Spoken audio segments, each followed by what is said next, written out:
ইসলাম কি নিষ্ঠুর ধর্ম নয়? কেউ চুরি করলে তার হাত কাটা হয়। অন্যদিকে খ্রিস্টান ধর্ম ভালোবাসা আর দয়ার কথা বলে।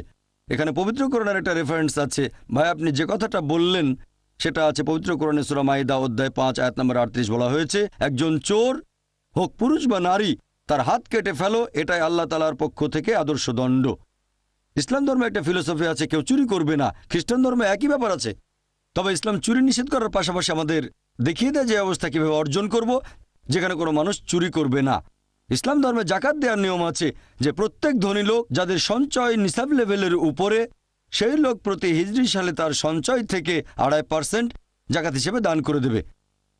আর দেশের সরকার এদিকে খেয়াল রাখবে যাতে প্রত্যেক মানুষ খাবার খেতে পায় ইত্যাদি। তারপরে যদি কেউ চুরি করে, ইসলামিক শরিয়া বলছে পবিত্র কোরআনে সূরা মাইদা অধ্যায় 5 আয়াত 38 যে একজন চোর হোক পুরুষ বা নারী, তার হাত কেটে ফেলো, এটাই আল্লাহ তাআলার পক্ষ থেকে আদর্শ দণ্ড। লোকে বলতে পারে এটা একটা নিষ্ঠুর আইন, নির্দয় আইন। আমি আপনাদের একটা প্রশ্ন করি যে বর্তমানে আমেরিকা পৃথিবীর মধ্যে সবচেয়ে উন্নত দেশগুলোর একটা। দুর্ভাগ্যের কথা, এখানে অপরাধের মাত্রাটাও অনেক বেশি। যদি আমেরিকা ইসলামিক শরিয়া প্রয়োগ করেন যে প্রত্যেক ধনী লোক তারা জাকাত দেবে, উদ্বৃত্ত সম্পদ থেকে 2.5% দান করে দেবে, আর সরকার দেশের সবার দায়িত্ব নেবে, তারপরে যদি কেউ চুরি করে তাহলে শাস্তি হিসেবে তার হাত কেটে ফেলা হবে। এবার আপনাদের একটা প্রশ্ন করি, এরপরেও কি অপরাধের মাত্রা বেড়ে যাবে? আগের মতোই থাকবে নাকি আমেরিকায় অপরাধ কমে যাবে? কি হবে? অপরাধ কমে যাবে। এটাই প্র্যাকটিক্যাল আইন। আপনারা শরিয়া প্রয়োগ করেন। আপনি বললেন খ্রিস্টান ধর্ম দয়ার কথা বলে। হ্যাঁ, এখানে বলা হয়েছে ঈশ্বর দয়াময়। এমনকি কোরআনেও প্রত্যেক সূরার প্রথমে বলা হয়েছে বিসমিল্লাহির রহমানির রহিম, দয়াময় পরম দয়ালু আল্লাহর নামে শুরু করছি। বাইবেলের শাস্তি হিসেবে হাত কেটে ফেলার কথা বলা হয়েছে, আপনারা হয়তো জানেন না।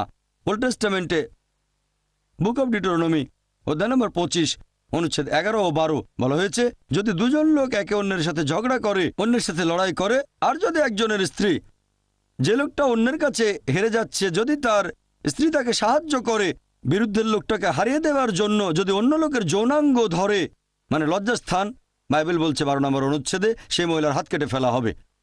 সেখানে চোখ দিয়েও কোনো দয়া দেখিও না।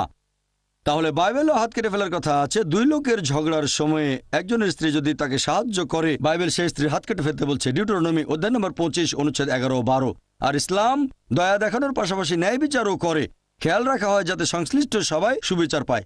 যে লোক একটা অপরাধ করেছে সেজন্য শাস্তি পেলে কাজটা আর কখনো করবে না, আর যার উপরে অপরাধ করা হয়েছে আল্লাহ খেয়াল রেখেছেন সেজন্য সুবিচার পায়।